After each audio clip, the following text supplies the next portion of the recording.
Salut et bienvenue dans Fade Away, le podcast qui prend du recul sur l'actualité basket. Ici on analyse et on décrypte tout ce qui fait le quotidien de la Grande Ligue. Alors installe-toi confortablement et c'est parti. Anthony for three. Bang! That one goes down and the game is tied. C'est le grand moment pour le basket français. Ce dimanche débutent les finales de Betclic Elite. Une affiche entre le Paris Basket et Monaco pour la 3e fois consécutive. Ces deux équipes qui se connaissent très bien, une affiche qu'on a l'habitude de voir désormais à ce stade de la compétition. C'est littéralement ce qui se fait de mieux dans ce championnat de France. J'ai pas encore eu l'occasion de parler de basket français dans ce podcast parce qu'on est notamment en période de finale NBA. Là, au moment où ce podcast sort, on connaît l'identité du vainqueur de ce match 5 entre les Knicks et les Spurs. Au moment où j'enregistre, du coup, on est samedi, donc on est la veille du match. Donc peut-être qu'on a un nouveau champion ou peut-être que la série repart du côté de New York. En tout cas, on va en profiter pour parler de basket français parce que, comme je l'ai dit, ce dimanche à 17h débute la grande finale de Betclic Elite entre le Paris Basket et la Roca Team, deux équipes qui ont connu des saisons quand même avec pas mal de hauts et de bas. L'AS Monaco sur le plan extrasportif, on va en parler. Le Paris Basket aussi a connu pas mal de remous, mais au final, les deux équipes s'affrontent, se disputent le trône de champion de France. Le Paris Basket, champion en titre, qui remet sa couronne en jeu, mais qui est encore en lice pour faire le back-to-back face à Monaco, qui a envie aussi de récupérer son bien. C'est la meilleure affiche possible pour ce produit, la Betclic Elite, le basket français qui a besoin de visibilité. Et je pense qu'une rencontre, une série entre Paris et Monaco, c'est la meilleure chose qui puisse arriver. Ces deux équipes qui ont quand même eu un parcours similaire dans ces playoffs. D'un côté, le Paris Basketball qui a éliminé Strasbourg en quart de finale, puis Cholet en demi-finale. C'était une série compliquée face à Cholet. C'est une équipe qui a du caractère, qui a été quand même très accrocheuse. TJ Campbell et Joël Ayayi, j'ai bien aimé notamment ce qu'ils ont fait dans ces playoffs et sur cette série. Mais malgré tout, Paris est monté en puissance au fil de ces playoffs. Nadir Rifi a été décisif, il a été clutch d'ailleurs au match 4. Il a mis un gros shoot pour permettre à Paris de gagner et de se qualifier en finale. Alors il avait raté quand même un gros shoot, il me semble que c'était au match 1, au match 2. C'était au match 1 je crois, quand Paris perd. Nadir Rifi avait raté un shoot d'habitude qu'il est capable de mettre. Il l'avait mis dedans au match 4 et avait permis à Paris de retrouver la finale. Cette équipe du Paris Basket, elle a su faire parler son expérience parce qu'ils ont de l'expérience désormais, ils ont une sérénité aussi qui a fait la différence parce que Paris désormais a l'habitude de jouer ce genre de match, des matchs en jeu parce qu'ils en jouent en Euroleague, parce que c'est les champions en titre, parce que l'année dernière ils en ont déjà joué. Ils ont une belle force d'adaptation qui leur a permis de battre Cholet. Il y a aussi un retour d'adresse qui a été important pour eux parce qu'ils ont perdu le match 1 à cause de ça, à cause de leur manque d'adresse. Et depuis ce premier match perdu, ils ont retrouvé leur réussite au tir et ça leur a fait du bien pour permettre d'éliminer Cholet. Et puis en face, cette équipe de Monaco qui, pareil, a eu un parcours assez similaire, qui bat la JL Bourg en quart de finale, une victoire 2-0, ils avaient gagné les deux matchs, puis une victoire 3-1 face à Nanterre en demi-finale. Pareil, cette demi-finale, c'était accroché sur et en dehors du terrain d'ailleurs, ça avait beaucoup parlé, que ce soit sur le terrain, que ce soit sur les réseaux sociaux, que ce soit à travers médias interposés. Il y avait beaucoup de tensions entre les deux équipes, mais moi, ce qui m'a interpellé dans cette série entre Nanterre et Monaco, c'est qu'on a vu que quand la Roca Team décide de jouer réellement à fond des deux côtés du terrain, franchement, ils sont imbattables. Matthew Strazel, c'est le vrai patron de cette Roca Team. Il a été très critiqué, notamment en demi-finale, parce qu'il a été provocateur. Moi, j'ai aucun problème avec le fait d'être provocateur, mais par contre, il faut assumer sur le terrain. Et pour le coup, il l'assume très bien. Et d'ailleurs, tiens, on va l'écouter, Matthew Strazel, parce qu'il y a quelques semaines, justement, il s'exprimait sur sa saison et il affirmait, il a reconnu d'ailleurs qu'il a passé un cap, notamment sur le plan offensif. Donc on l'écoute. J'ai clairement passé un cap sur le plan offensif, savoir quand jouer pour moi, quand jouer pour les autres, arriver à être efficient, d'être efficace sur des courts temps de jeu, des fois un peu plus longs. Je pense que voilà, Je sais comment, comme j'ai dit, je me répète, je sais comment aider l'équipe aujourd'hui. Et, voilà, je pense que c'est que la première année et ça va aller de plus en plus haut dans les années à venir. Et ce qui est fou, c'est que Strazel, c'est encore un jeune joueur, mais son impact qu'il a sur son équipe, sur son collectif, faut respecter. Il est juste bluffant dans le leadership. Il a su emmener tout son collectif derrière lui, prendre ses responsabilités. On a vu une équipe de Monaco capable d'augmenter son niveau défensif et de défendre fort collectivement, avec notamment Alpha Diallo, évidemment, qui a un gros impact dans ce domaine-là, et puis aussi d'autres joueurs, des Terry Tarpey, des Jaron Blossongame aussi, quand ils sont à fond dedans, ils sont très utiles en défense. C'est quelque chose que je dis tout le temps et que je répète encore, quand tu défends bien, t'as plus de chances de gagner. Voilà. Vous connaissez le proverbe, l'attaque fait lever les foules, la défense fait gagner le championnat. Pour moi, il n'y a rien de plus vrai.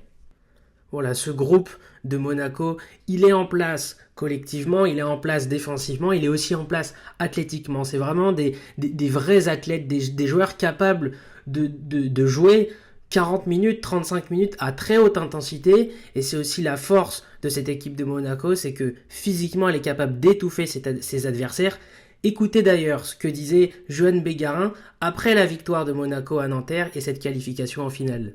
On est deux joueurs de basket, on est sur le terrain, on donne tout ce qu'on a. On ne pense pas à ce qu'on aura, est-ce qu'on a, ou on joue en fait, et on prend on donne ce qu'on peut donner en fait. Et on se doit de tout donner. Donc on sait déjà que athlétiquement on est quand même au-dessus de pas mal d'équipes. Donc forcément oui, on joue avec moins de joueurs, mais on part quand même aussi avec un avantage du côté athlétique, on en a sous le capot, donc ça nous fait pas peur. N'importe quel joueur dans l'équipe, si on lui dit qu'il doit jouer 40 minutes, il les jouera les 40 minutes. Donc personne n'ira se plaindre. Donc après, c'est au staff d'aménager les programmes pour nous, pour pouvoir récupérer entre eux. Et c'est ce qu'ils ont fait. Ils ont essayé de faire au mieux. Donc nous, on a fait notre job, on a donné ce qu'on avait, et eux, ils ont aménagé pour pouvoir nous permettre de pouvoir récupérer correctement. Et pour continuer sur ce focus sur Monaco, côté sportif, la saison elle a été très compliquée pour les Monégasques, notamment en Euroleague, et puis en dehors, évidemment, on va pas refaire tout l'historique, mais ces problèmes financiers très médiatisés, chaque jour, chaque semaine, tu avais une nouvelle qui tombait, des joueurs qui n'étaient pas payés, des salaires impayés depuis plusieurs mois, Mike James qui est entré en guerre totale contre le club, qui ne joue pas et qui ne jouera plus, je pense d'ailleurs à Monaco, puisque il avait écrit d'ailleurs certains messages sur les réseaux sociaux énigmatiques, donc je pense qu'on le reverra plus du tout sous le maillot de Monaco. Donc c'est un contexte ultra explosif autour du club et je pense que n'importe quel club aurait explosé. Et pourtant, Monaco, ils sont en finale, ils sont en lice pour de nouveau être champions, surtout qu'ils ont déjà remporté 3 titres, la Supercoupe, la Leaders Cup, la Coupe de France. Ils sont en route pour réaliser un quadruplé. Franchement, c'est remarquable la saison qu'ils font. Il y a certains leaders à Monaco qui ont été impeccables. Terry Tarpey, je l'ai dit. Jaron Blossongame, je l'ai dit. Mathieu Strazel, j'en ai parlé aussi avant. Mais il y a aussi l'arrivée, le retour de Yohan Makoundou qui a fait extrêmement de bien à Monaco. Il a fait des très bons playoffs pour moi. Une très bonne adresse au tir notamment. On ne le connaissait pas du tout dans ce domaine-là. C'était un joueur plutôt athlétique, plutôt aérien. Là, il s'est développé, il s'est développé à un autre style de jeu. Beaucoup plus adroit à 3 points. Je pense que son passage en Chine a dû lui faire du bien dans sa tête. Il s'est libéré, il a progressé de partout. Et puis il a fait beaucoup de mal, notamment à Bourg-en-Bresse en quart de finale. Bourg-en-Bresse, l'équipe de Freddy Fotoux, qui est sélectionneur de l'équipe de France. Donc est-ce que Makoundou a tapé dans l'œil du sélectionneur? À voir s'il sera appelé en équipe de France cet été, du coup. Mais en tout cas, très belle l'évolution de Yohan Makoundou, qui fait aussi partie de la belle histoire, de ces belles histoires individuelles dans ce bon collectif monégasque. Yohan Makoundou, c'est aussi l'une des raisons qui fait que Monaco est encore en lice pour être champion de France, en course pour un 4e titre et qualifié en finale de Betclic Elite. Et puis un joueur que je n'ai pas évoqué jusqu'à présent, mais je vais en parler maintenant, évidemment, c'est Eli Okobo, qui a été nommé MVP de la saison en Betclic Elite, qui est aussi dans les discussions à cause de toutes les questions financières, mais les performances de Monaco, elles vont dépendre de lui, c'est obligatoire. Parce que même s'il défend pas bien, même s'il est parfois frustrant de ce côté-là du terrain, il est capable de mettre des très très gros shoots, il est insolent de réussite, il est capable d'être clutch, il est capable de porter sur son dos toute l'attaque de Monaco. C'est pas le MVP de la saison pour rien. Donc Monaco aura besoin d'un Elie Okobo à son meilleur niveau s'ils veulent gagner cette finale. Mais voilà, je pense que Elie Okobo, il aura à cœur de montrer au public parisien, parce que ça fait pas mal débat, son titre de MVP, parce que beaucoup de supporters parisiens estimaient que Nadir Hiffi devait l'avoir. Je pense qu'Elie Okobo aura à cœur de faire un gros match à l'Adidas Arena ce dimanche pour montrer au public parisien que c'est vraiment lui le meilleur joueur de ce championnat de France. Et puis, d'un autre côté, on a le Paris Basketball, qui sort d'une saison quand même assez particulière parce qu'il y a eu plein de changements à l'intersaison. Il y a eu ce changement de coach, on s'en rappelle, avec le départ de Thiago Splitter remplacé par Tabellini, plus encore un autre changement de coach dans la saison. Tabellini qui s'est fait virer, remplacé par Julius Thomas, le jeune entraîneur allemand de 28 ans. Il y a eu le départ de TJ Shorts qui était quand même le leader, le pilier de cette équipe du Paris Basketball. Mais malgré tout ça, malgré tous ces chamboulements, Paris a tenu bon et a terminé premier du championnat. Pour moi, le Paris Basketball a définitivement passé un cap. Ce club-là est devenu une référence dans le championnat de France et j'ai même l'impression qu'il y a une structure et un ADN Paris Basketball qui est en train de se créer. Moi, ce qui me gêne, c'est juste ce manque de stabilité. Ça veut dire que t'as aucun coach qui a tenu plus d'un an. Parce que avant tu avais Thomas Isalo qui est parti du côté de la NBA et tu as eu Splitter ensuite qui l'a remplacé qui au bout d'un an parti en NBA. Là il y a déjà des rumeurs autour de Julius Thomas qui pourrait avoir des opportunités en NBA, donc s'il en a je pense qu'il va partir, mais j'aimerais bien le voir rester au moins sur le moyen terme et construire quelque chose sur la durée. Parce qu'il a quand même fait un gros travail depuis son arrivée, il a seulement 28 ans, c'est quand même très jeune. Je trouve ça assez bluffant d'ailleurs parce qu'il a une maturité, il gère très bien son management. J'ai l'impression que le groupe au Paris Basketball vit très bien, même s'il doit coacher des joueurs qui ont son âge et voir qu'ils sont plus âgés que lui. Voilà, je trouve que Julius Thomas a fait du bon boulot, gère bien ce groupe-là.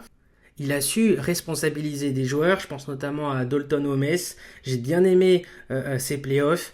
Il a un profil quand même assez polyvalent, il apporte de la densité et je pense que pour moi ce sera le facteur X de ces finales. S'il fait des très bonnes finales et que tout le collectif du Paris Basketball autour joue bien son basket et est à son niveau, peut-être que Dalton Homes peut être l'une des solutions pour le Paris Basketball pour battre Monaco. L'Américain fait partie des joueurs dans ce collectif qui sont capables de sublimer ce collectif du Paris Basket, mais si Paris a vraiment envie d'être champion de France, évidemment qu'il va devoir compter sur un très grand Nadir Hiffi. Moi perso, j'ai bien aimé sa saison, je trouve qu'il a encore progressé dans l'approche de son statut notamment. Il a plus trop cet aspect de joueur un peu foufou qui vient, qui sort du banc et qui prend feu. Alors il a toujours un petit peu, mais je trouve que maintenant il a une sorte de maturité qui est arrivée dans son jeu. Il est mieux défendu qu'avant.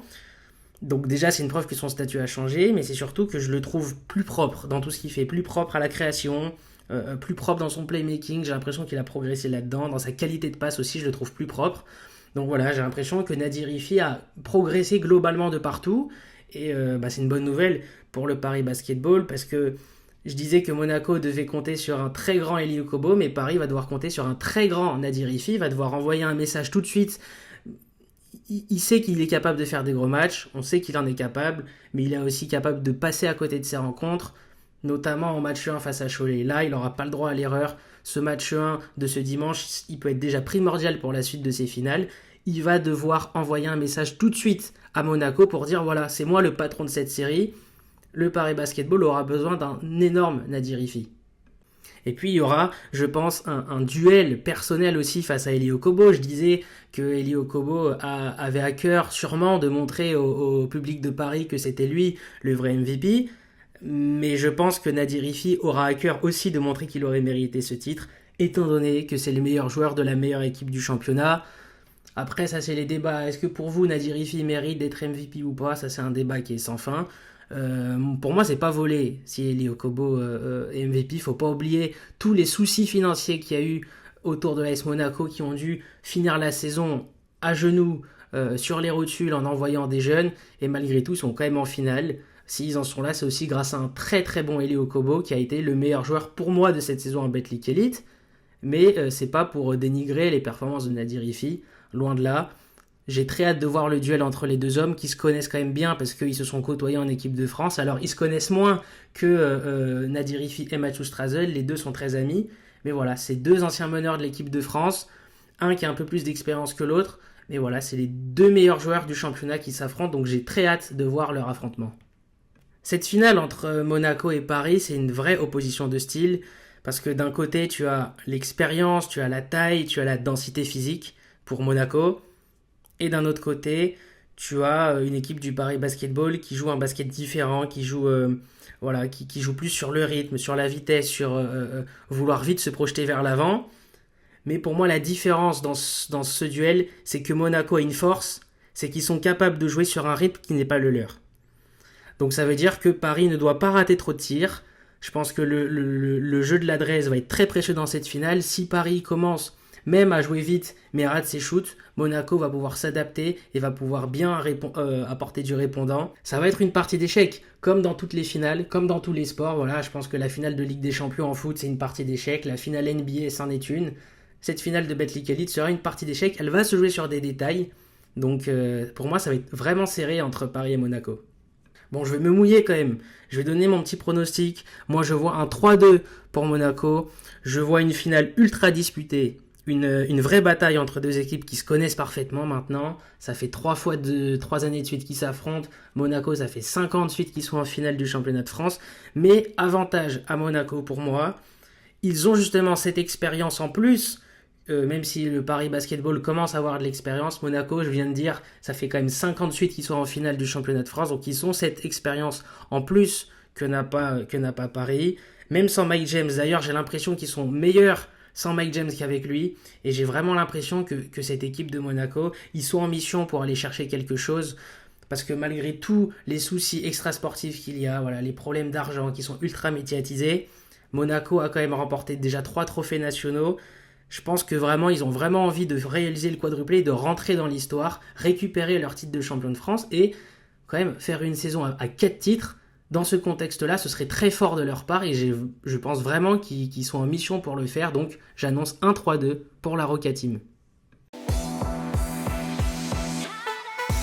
Merci d'avoir écouté cet épisode. N'hésitez pas à donner votre avis sur le sujet en commentaire. Fadeaway est disponible sur tous les réseaux, Insta, X, TikTok, mais aussi sur YouTube. Encore merci de m'avoir écouté, restez branchés pour la suite, à très bientôt sur Fadeaway.